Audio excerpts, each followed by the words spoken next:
Step 1. Attach the transition. Attach the PCB transition to the concrete barrier using the pin and loop system. Insert the anchor bolts through the holes in the adapter. There are 2 sets of holes in the adapter.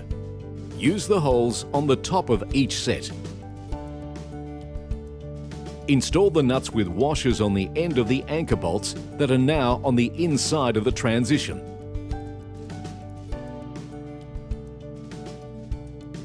Remove the pin from the end of the PCB. Align the anchor bolt loops with the PCB loops so the pin can pass through all 4 of the loops. Install the pin down through the 4 loops. If there is interference due to the height of the anchor bolt loops, reposition the anchor bolt loops on the transition adapter. Tighten the nuts on the anchor bolts so that the adapter is tight against the PCB. Tighten the 4 nuts on the anchor bolts to 20 Newton meters. Install a jam nut against the first nut with a torque of 55 Newton meters. Once the taper adapter has been securely attached, install the side straps to both sides of the taper adapter. Do not tighten the side straps at this time.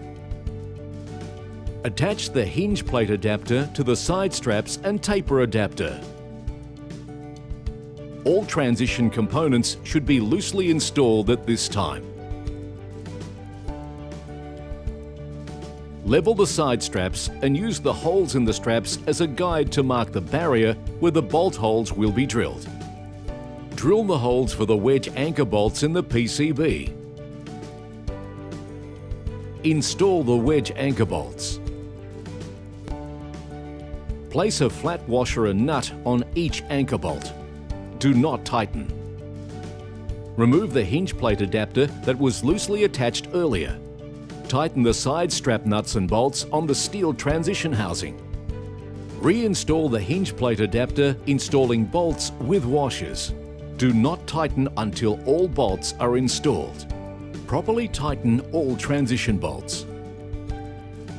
Tighten the anchors on the side straps.